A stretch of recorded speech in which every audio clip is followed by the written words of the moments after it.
کیونکہ ہم سب لوگ اللہ رسول کی باتیں سننے کے لیے بیٹھے ہیں. ہمارا اپنا اجتماع ہے. اس کی بڑی خوبیاں ہیں اجتماع کی کہ ایک سال میں ایک مرتبہ ایسا ہے کہ تمام قوموں کے لوگ ایک پلیٹ فارم پر آ کر آپس میں ملاقات کر لیتے ہیں, آپس میں بھائی بندی کی باتیں کرتے ہیں, ایک دوسرے کو دیکھ کے پہچانتے ہیں ہاں وہ خیریت ہے. اتنا کہنا ہی اور مصافحہ کرنا مسکرا کر تو یہ گناہوں کا کفارہ ہے. گناہ جھڑتے رہتے ہیں, گناہ ختم ہو جاتے ہیں. تو اللہ کے رسول صلی اللہ علیہ وسلم نے حضرت سمامہ سے کب بیعت لی؟ جب ان کو چھوڑ دیا اور ان کے دل میں اسلام منور ہو چکا تھا تو سامنے ہی باغ بیروحہ ابو طلحہ رضی اللہ عنہ کا تھا. وہاں گئے, باغ میں نہائے.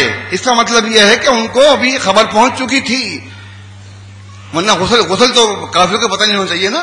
اس کا مطلب ان کو معلومات تھی کہ ہم محمد یہ کہتے ہیں, محمد یہ کہتے ہیں. جب کوئی آدمی جا کے اسلام قبول کرتا ہے تو محمد اس کو نہلواتے ہیں, بیری کے پتے ڈال کے اس کو نہلواتے ہیں وغیرہ وغیرہ. یہ تمام باتیں مشہور ہو چکی تھی. تو وہ گئے اور جا کے غسل کیا, واپس آئے پھر مسجد میں اور کہا کہ اے محمد اپنا ہاتھ بڑھائیے تاکہ میں آپ کے ہاتھ پہ بیعت کر دوں. تو یہ اب دیکھیے بیعت مکہ میں بھی ہو رہی ہے, بیعت مدینے میں بھی ہو رہی ہے. اللہ نے فرمایا قرآن مجید کے اندر الذین یبایعون اللہ, جو لوگ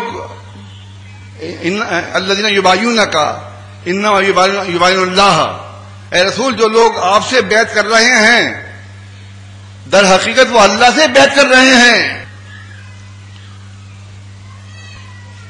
ید اللہ فوق ایدیہم, اللہ تعالیٰ کا ہاتھ ان کے اوپر ہے. ید اللہ فوق ایدیہم, اللہ کا ہاتھ ان کے ہاتھوں کے اوپر ہے. جیسا وہ حدیث پڑھتے ہیں احمد کی صحیح صنعت کے ساتھ ہے ید اللہ علی الجماعت, کہ اللہ تعالیٰ کا ہاتھ جماعت پر ہے. اللہ تعالیٰ کا ہاتھ جماعت پر ہے. ہم سب بہت بے فکر ہیں الحمدللہ. اور اگر ہم صحیح کام کرتے ہیں, دیکھیے جب کبھی بھی کوئی آفت آتی ہے وہ ہمارے ہاتھ پیرے کو کیے کا نتیجہ ہوتا ہے. اللہ تعالیٰ کبھی کسی بندے کو مشکل میں ڈالنا نہیں چاہتا, نہ کسی مسلم کو. مطلب ہم جب غلط کام کرتے ہیں تو اس غلط کام کرنے کا نتیجہ کیا ہوتا ہے؟ پھر آپ کہتے ہیں اللہ یہ کیا ہو گیا. ارے بھائی اللہ نے سب بتایا تمہیں, آپ کو سب پتا ہے, آپ کو کتابیں پہنچ چکی ہیں. منہاج المسلمین تفسیر اور تمام کتابیں سب میں یہ اسلام الحمدللہ تقریباً پیش کر دیا ہے. اب کیا وجہ ہے کہ ہم غلط کام کرتے ہیں؟ جیسا بھی اورنگزیب صاحب کو غصہ آ رہا تھا. بھائی بات یہ ہے کہ جماعت کو برپا کرنے کے لیے, اسلام کو برپا کرنے کے لیے, اعلاء کلمۃ الحق کے لیے آپ تمام اپنے علاقوں میں اسلام کو نافذ کریں, اسلام سے محبت کریں, آپس میں محبت کریں, تبھی بات بنے گی. قرض لیتے ہیں واپس کریں, وعدہ کرتے ہیں پورا کریں, تو جماعت انشاءاللہ اپنی صحیح طور پر استوار ہو جائے گی.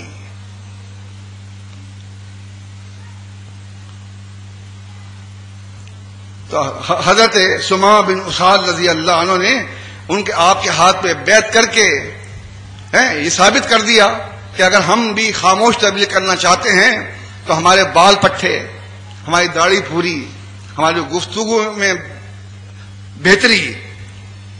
اللہ کے نبی صلی اللہ علیہ وسلم عائشہ صدیقہ طاہرہ مطہرہ رضی اللہ عنہ بیان کرتی ہیں, صحیح بخاری کی حدیث ہے کہ ابو ہریرہ آپ کے حجرے کے پاس آئے اور جلدی جلدی حدیث بیان کی اور چلے گئے.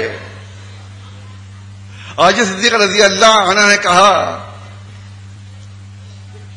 کہ ایک ان کو دیکھو کیسے صاحب ہیں کہ حدیث کو اتنی جلدی جلدی بیان کر گئے, اور ایک تھے اللہ کے نبی صلی اللہ علیہ وسلم, جب کوئی آپ حدیث بیان کرتے تو حدیث اس طرح بیان کرتے کہ جیسے کہ وہ موتی ہیں. آپ کے زبان مبارک سے جو الفاظ نکل رہے ہیں وہ موتی ہیں, ان کو ایک عام ہی اس کو پرو لیتا, ایک عام آدمی اس کو سمجھ لیتا کہ آپ کیا کہنا چاہ رہے ہیں. ایک ابو ہریرہ تھے, جلدی جلدی حدیث بیان کر کے یہ جا وہ جا.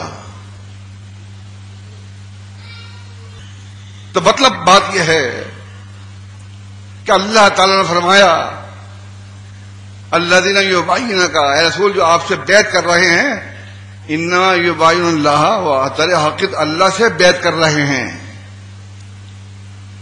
ید اللہ فوق ایدیہم، اللہ کا ہاتھ ان کے ہاتھوں پر ہے.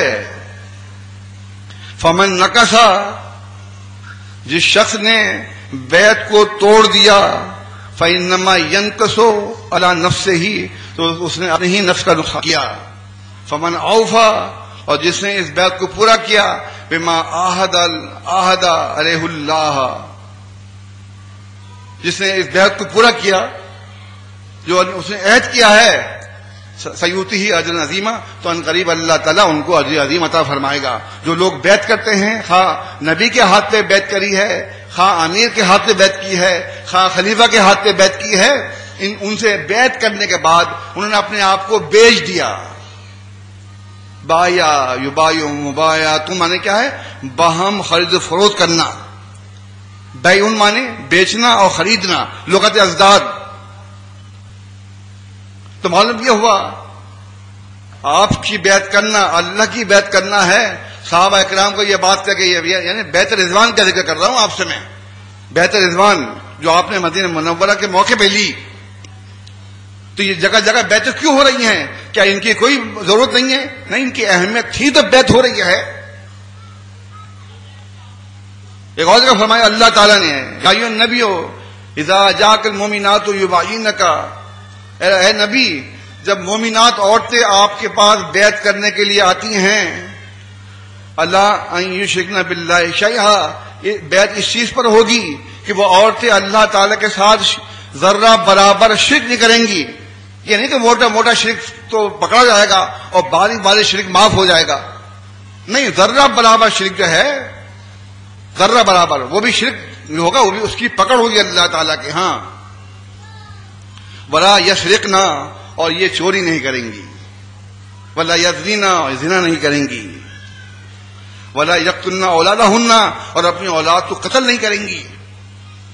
جو یہ تمام کام اس زمانے میں ہوتے تھے. اب اللہ کے رسول، اللہ تعالیٰ اس کا رسول جو ہے عورتوں کی اصلاح فرما رہا ہے، عورتوں کو ان کاموں سے روک رہا ہے جو پہلے کرتی تھیں. اور یہی الفاظ مردوں کے لیے بھی کیے گئے. وَلَيَأْتِينَ بِبُهْتَانٍ يَفْتَرِينَهُ بَيْنَ أَيْدِيهِنَّ وَأَرْجُلِهِنَّ، اور وہ کوئی ایسا کام اپنے ہاتھ پیر تو گھڑ کے نہیں لائیں گی، کسی پہ افطرا پردازی نہیں کریں گی. وَلَيَعْصِينَكَ فِي مَعْرُوفٍ، اور رسول معروف کام میں آپ کی نافرمانی نہیں کریں گی. فَبَايِعْهُنَّ، تو آپ ان سے بیعت لے لیجئے. فَاسْتَغْفِرْ لَهُنَّ اللَّهَ، اور ان کے لیے اللہ تعالیٰ سے بخشش طلب کیجئے کہ آپ جو ہیں چوری نہیں کریں گی، زنا نہیں کریں گی، اپنی اولاد کو قتل نہیں کریں گی، کسی پہ بہتان تراشی نہیں کریں گی، اور معروف کاموں میں آپ کی نافرمانی نہیں کریں گی. اگر یہ تمام باتوں پہ آپ بیعت لے رہے ہیں تو ان سے بیعت لے لیجئے، کیونکہ مومنات آپ کے بعد اس طرح بیعت کرنے کے لیے آتی ہیں. کیا مومن عورتیں دیکھ، ہماری عورتیں دیکھیے آپ، کہ میں حیران کر رہا تھا کہ ان کو گھر میں واپس بھیج دو، ہمارا اجتماع تو خراب نہ ہو. سوائے امیر صاحب مجھے کہہ بھی رہے تھے کہ عورتوں کو نہ بلایا جائے امیر صاحب، اجتماع ہمارا متاثر ہوتا ہے. لیکن میں نے کہا نہیں، عورتیں کیوں بد نصیب رہیں اس جیسے اجتماع میں، وہ بھی اس کی جو برکات ہیں ان کو بھی ملنی چاہیے. لیکن اصل میں بات وہی ہے کہ آپ لوگ بھی اپنی عورتوں کو کچھ سبق نہیں دیتے، اپنی عورتوں کو سکھاتے نہیں ہیں، پڑھاتے نہیں ہیں، اپنے تمام کام سیدھے کرتے ہیں آپ، لیکن نہیں کرتے تو دین کے کاموں کو اس کو آپ پشے پٹ ڈال دیتے ہیں. صحیح بخاری اور صحیح مسلم کا حدیث ہے، فرمایا اللہ کے نبی صلی اللہ علیہ وسلم نے کہ عورتیں ایسی ہیں، اگر کسی عقل مند مرد کی عقل کو خراب کرنا چاہیں، عقل مند مرد کی عورت کو ناقص کرنا چاہیں تو یہ صفت ان میں ہوتی ہے. اچھے بھلے مرد عقل مند کو وہ بیوقوف بنا دیتی ہیں. تو ایسی بات دیکھی گئی تو بات کہی گئی نا. آپ خواتین کو کہ دیکھیے، میں بار بار کہتا ہوں گاڑی کے دو پہیے ہیں. اگر آپ کا پہیہ بہت تیز چل رہا ہے اور یہ پہیہ سست ہے تو یہ سست پہیہ رواں پہیے پہ اثر انداز ہوگا. کیسے؟ مثلا آپ کے گھر میں تو بیوی بچے ایسا ہی ہیں، نام کے جماعت مسلمین میں ہیں. اب آپ نے کہا بچے ابھی اجتماع میں چلنا ہے، بیوی نے کہا ٹھیک ہے نا آپ چلے جائیے، ہم نہیں جائیں گے. بھائی کیوں نہیں، ہمارے بہت کام ہے، یہ کام ہے، وہ کام، اتنا کام پھیلا ہوا ہے، ادھر جانا ادھر جانا، یہ سب کرا کے انہوں نے کہنا آپ کا نہیں مانا. آپ نے ان کو بتایا ہی نہیں کہ بھائی ایک دینی کام ہے، اس میں نہ ماننا نہ جانا بدنصیبی ہے. آپ نے تبلیغ کی ان کو، آپ نے کہا چھوڑو چلو اسی چلنے ہیں، انہوں نے چھوڑو ہی اتھا ہی لو تھی چل پائے تو انہوں نے کار چھڑ دیتا. ایسے نہیں ہونے، ان کو لے کے آتے ساتھ، لاتے ہو تم کو سمجھاؤ. جب بچوں کو جمعہ میں لے کر آتے ہو تو اس کو بتاؤ جمعہ بچے کو بیٹا بات نہیں کرنی، بات کرو جمعہ ضائع ہو جائے گا، ہیں یہ تمام چیزیں سکھاؤ ان کو، تو پھر صحیح ہے. اور اگر ایسا نہیں ہے تو تسی بھی پکڑے جاؤ گے پھر. تو بھائی بیعت جو ہے اس کو قرآن مجید میں اللہ تعالیٰ نے بیان کیا، احادیث میں اس کو بیان کیا. یہ بیعت جو ہو رہی ہے کیوں ہو رہی ہیں یہ بیعتیں؟ یہ بیعت اصل مطلب اس کا یہی ہے. صحیح مسلم میں ہے عمر بن عاص رضی اللہ تعالیٰ عنہ اپنی وفات کے وقت زاروں قطار رو رہے ہیں، اپنا چہرہ دیوار کی طرف کر کے رو رہے ہیں. مختصر یہ کہ وہ بتا رہے ہیں، اپنے حالات بتا رہے ہیں کہ کبھی ایک زمانہ تھا کہ میری آرزو تھی کہ میں محمد کو پکڑ لوں، قتل کر دوں. پھر میرے اوپر ایک زمانہ وہ آیا کہ مجھ پہ اسلام اللہ نے میرے دل میں ڈال دیا.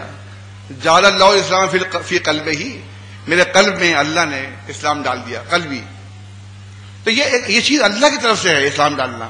تو پھر میں محمد صلی اللہ علیہ وسلم کے پاس گیا اور میں نے کہا کہ آپ میری بیعت لے لیجئے.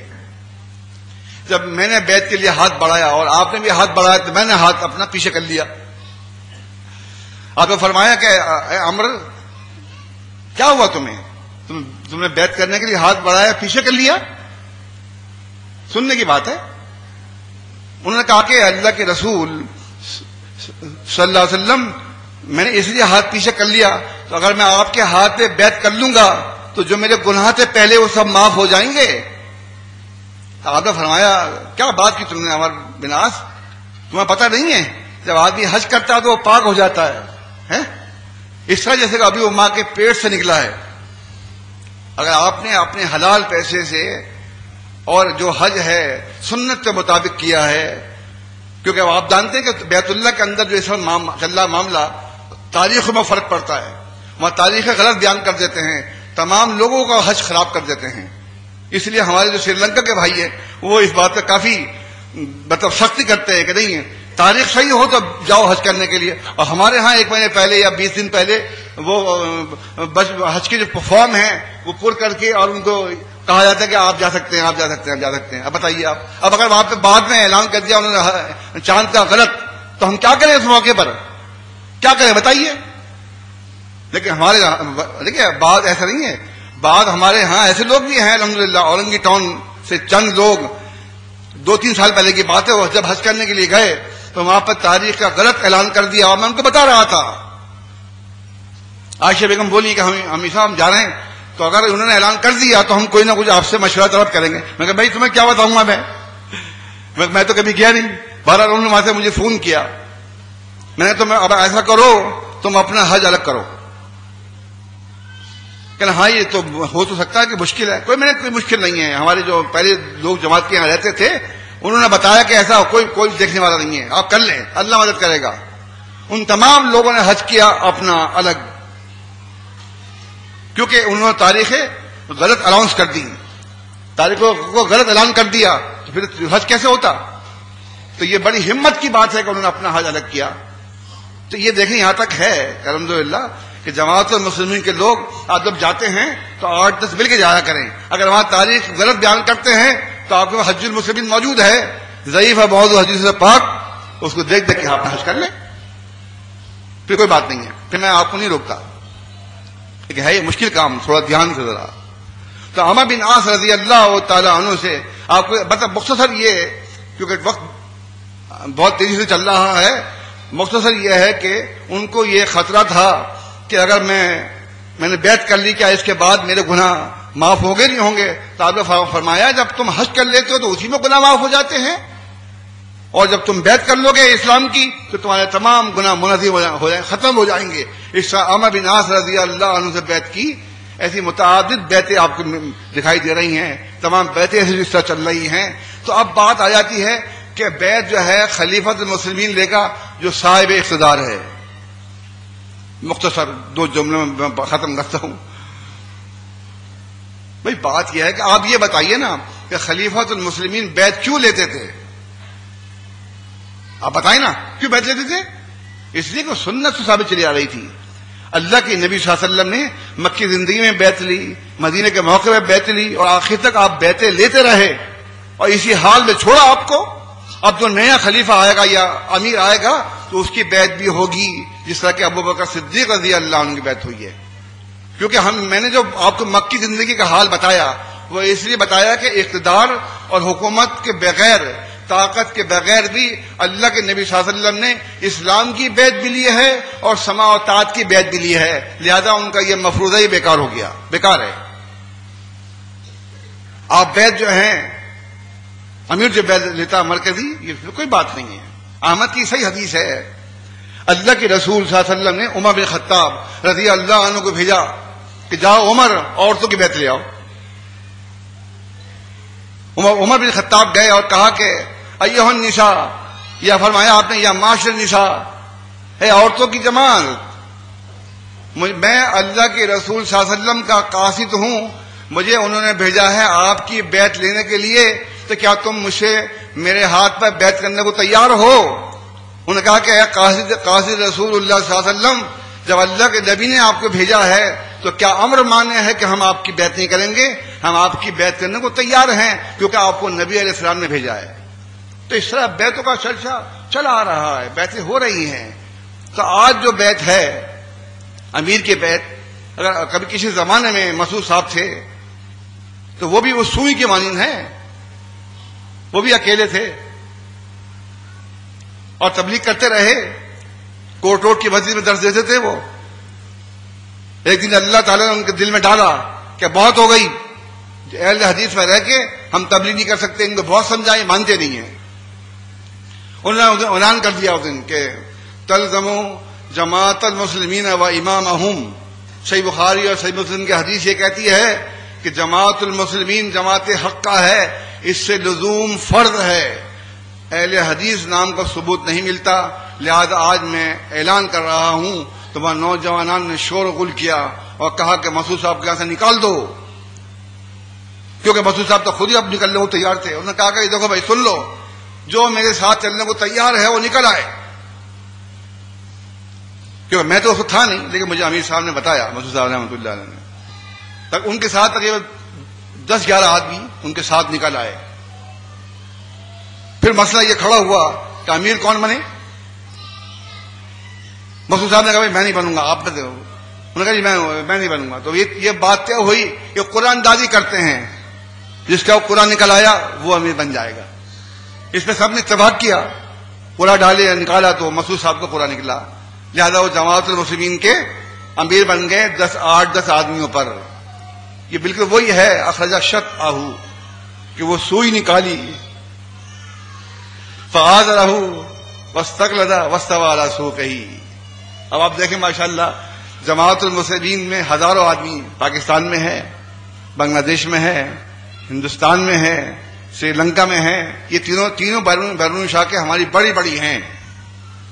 4000 کے قریب آدمی بنگلہ دیش کے اندر ہیں، 2000 کے قریب سری لنکا میں ہیں، اور ہندوستان کے اندر تو تیزی سے ترقی ہو رہی ہے الحمدللہ. عبد الماجد صاحب جو وہاں کے امیر ہیں، امیر ہند، الحمدللہ بڑے فعال اور بڑے مجتہد اور بڑے جانفشاں آدمی ہیں، ثابت ہوئے وہ. کہ میں ان سے 2 سال پہلے دہلی میں ملا تھا، میرے پاس آئے تو ملنے کے لیے، تو لہذا مجھے اندازہ تو ہوا کہ ان کے ساتھ میرے ساتھ رہے. وہ بعد میں نے ان کو امیر ہند بنایا. تو ان سے اللہ تعالیٰ بہت کام دے رہا ہے اور جماعت کا بہت کام چل رہا ہے. تمام دنیا کی نظر آپ لوگوں پر ہے، کیونکہ آپ وہاں ہیں جہاں مرکز ہے. جہاں مرکز ہوتا ہے اس کو ہر حال سے اہمیت ہوتی ہے. آپ سمجھ رہے میری بات کو؟ اب قوت ہے، وہ صحیح ہے کہ ہمارے پاس حکومت نہیں ہے، لیکن اب امیر جماعت المسلمین جو ہیں ان کے پاس قوت ہے. لیکن ہمارے پاس کوئی بھی ایسا ہتھ کنڈا نہیں جو جمہوری لحاظ سے لوگ پیش کرتے ہیں. آپ دیکھتے ہیں باہر جو مذہبی لوگ جو ہیں، مذہبی جو علماء وغیرہ ہوتے ہیں، ان کا کام کیا ہے؟ اچھی تقریر کرتے ہیں، تقریر سے لوگوں کو اشکبار کر دیں گے، لوگ ان سے مانوس ہو جاتے ہیں، پھر وہ اعلان کرتے ہیں کہ میں الیکشن میں کھڑا ہو رہا ہوں، تو ہزاروں آدمی ان کے پیچھے لگ جاتے ہیں. مگر جماعت المسلمین جو ہے الیکشن نہیں مانتی. جماعت المسلمین ڈیموکریسی، جمہوریت کو نہیں مانتی. جمہوریت جو ہے وہ ایک متوازی دین اسلام کے خلاف جو گوروں نے بنایا. ہمارا دین تو قرآن و حدیث ہے، ہم تو اس پہ چلتے ہیں. ہم صاف صاف کہتے ہیں، آپ بھی کہتے ہوں گے کہ ہم ووٹ نہیں ڈالتے. یہ طریقہ کار غیر اسلامی ہے، ڈیموکریسی غیر اسلامی ہے، جمہوریت غیر اسلامی ہے، ہم اس کو نہیں مانتے. صاف صاف کہتے ہیں بے بانگ دہل، اس میں کوئی آدمی نہ ڈرے، کچھ نہیں کر سکتے. آپ کہیے اللہ آپ کے ساتھ ہے. تو اب بات سے اتنی سی ہے کہ خلیفۃ المسلمین بھی بیعت اس لیے لیتے تھے کہ وہ سنت تھی. امیر المسلمین بھی اس لیے بیعت لیتے کہ یہ سنت ہے. اس پہ یہ اعتراض لغو ہے، بیکار ہے کہ جن کے پاس طاقت نہیں ہے یہ بیعت لیتے ہیں. طاقت تو موجود ہے. ابھی میں کراچی میں اعلان کر دوں گورنر ہاؤس میں جا کر کہ تمام پاکستان کے مسلمین یہاں جمع ہو جائیں تو 1000 آدمی وہاں پہنچ جائے گا، تو ان کی طاقت کا ان کو احساس ہو جائے گا. مگر یہ چیز اسلامی نہیں ہے، یہ غیر اسلامی چیزیں ہیں، بیکار ہے، اس سے ہمیں کوئی فائدہ نہیں ہے. بہرحال مختصر یہ کہ الحمدللہ اللہ تعالیٰ نے ہمیں موقع دیا. آپ تمام لوگ اپنے گھر اپنا پیسہ خرچ کر کے، اپنا گھر چھوڑ کے آپ تمام لوگ آئے یہاں پر. آپ نے قرآن و حدیث سنا. رات کی محفل بھی بہت زبردست رہی، بڑا مزہ آیا کہ شاہی صاحب نے بہت تبلیغ کی، زین صاحب نے بہت تقریر کی، عبدالرحمان عزیزی بہت اچھے مقرر ہیں. پتہ نہیں کیوں، شاید وہ کچھ پتہ نہیں بیمار ہے یا کچھ معلوم نہیں ہو سکا، لیکن اچھا بولتے ہیں وہ بھی. ان کی تقریر بھی اگر انہوں نے تھوڑے سے بولا انہوں نے تقریر اچھی کی ہے. دیکھیے تقریر کا اچھا کرنا یہ باہر بھی ہے، قواعد عربی کا پڑھنا باہر بھی ہے، فن حدیث بھی باہر ہے. بڑے بڑے لوگ بہت بیٹھے ہیں، فن حدیث کے جاننے والے، قواعد عربی کے جاننے والے، بڑے بڑے تقریر کرنے والے بیٹھے ہوئے ہیں. لیکن ہمارے جو مقرر لوگ ہیں ان کو چاہیے کہ تقویٰ اور طہارت پرہیزگاری کو اختیار کریں. یہ باہر نہیں ہے، یہ چیز باہر نہیں ہے. اسلام جو ہے ہمارے پاس ہے. ہم کہتے ہیں قرآن و حدیث ہمارے پاس ہے، باہر لوگوں کے پاس نہیں ہے. اگر ہے تو ان میں ملاوٹ ہے، ہمارے پاس بغیر ملاوٹ کے ہے. الا للہ دین الخالص، خبردار ہو جاؤ، دین خالص اللہ کا ہے، اللہ کے لیے ہے. تو لہذا جو دین ہمارے پاس ہے وہ خالص ہے، اور اگر آپ اس کو استعمال کریں، اس کو ہاتھ میں لے کے نکلیں. تلوار کو اگر آپ ہاتھ میں لیں گے تو کام کرے گی نا. کینچی کو اگر آپ لے کے کاٹیں گے کپڑا کاٹے گی. آپ کینچی بھی رکھی ہوئی، تلوار بھی رکھی ہوئی ہے، آپ اس کو نہ اٹھاتے نہ چلاتے ہیں تو اپنا کام نہیں کر سکتی. اس سلسلے میں ایک بہترین مضمون لکھا مسعود صاحب رحمۃ اللہ علیہ نے، سورہ ابراہیم میں پڑھے، بہت زبردست مضمون ہے، پڑھ کے آدمی اش ہو جاتا ہے. بڑا تقریر تو ہے چلتی رہے گی انشاءاللہ تعالی. ابھی آپ کا ہمارا پھر سامنا ہوگا، ملاقات ہوگی کراچی کے اندر شعبان کے مہینے میں. امید ہے کہ ہم مرکزی اجتماع رکھیں گے. شعبان کا مہینہ یہ ہمیں سوٹ کرتا ہے، مطلب صحیح مناسب لگتا ہے، کیونکہ اس میں رمضان کا مہینہ آگے آنے والا ہوتا ہے، پیچھے شعبان ہوتا ہے. لوگ وعدے کیسے ہوتے ہیں، جمع کیے ہوتے ہیں، ان تمام لحاظ سے وہ لوگ پہنچنے کی کوشش کرتے ہیں. تو امید ہے کہ انشاءاللہ تعالی اللہ بھی ہماری مدد کرے گا. ارے بارش آ جائے، طوفان آ جائے، آپ کو آپ کا ثواب مل گیا، اس میں گھبرانے کی کیا بات ہے؟ کوئی بات نہیں ہے، ایسا ہوتا ہے. تو لہذا بیعت کی اہمیت یہ ہے کہ جب آپ بیعت کریں امیر کے ہاتھ پر تو ان جملوں کو بجا لائیں، ان جملوں کی اطاعت کریں، ان جملوں کی نافرمانی نہ کریں. اور خصوصاً نماز چھوڑنے پر تو آدمی جماعت سے باہر اور اس کی بیعت ختم. نماز ایک ایسی چیز ہے کہ اس کے بغیر آپ مسلم نہیں رہ سکتے. لہٰذا ان تمام چیزوں کا خیال کریں. یہاں سے جائیں تو اپنے بچوں کو، اپنے گھر کو سنبھالیں. اور دوسری بات یہ بھی ہے کہ مدرسہ جو ہے قواعد عربی عالم بننے کا وہ مرکز ہی میں رہے گا.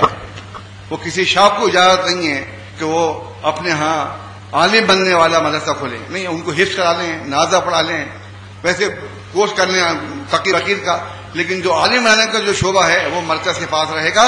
وہاں میں خود دیکھ بھال کرتا ہوں ان سے سوالات کرتا ہوں، ان کو دیکھتا ہوں کیا پڑھ رہے ہیں کیا نہیں پڑھ رہے ہیں.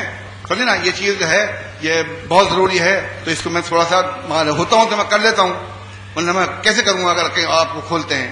تو ہمارے علماء جو ہے نا، وہ جب پڑھ کے جاتے ہیں تو وہ اپنی عقل لڑاتے ہیں. بھائی آپ اپنی عقل مت لڑاؤ، یہ ایک تنظیمی امور ہے. جس طرح آپ کو پڑھایا ہے مسعود صاحب نے، پھر بعد میں محمد اشتیاق نے، اس کو دھیان رکھیں کہ ہمارے پڑھانے کا انداز ہے جو باہر کہیں نہیں ملتا.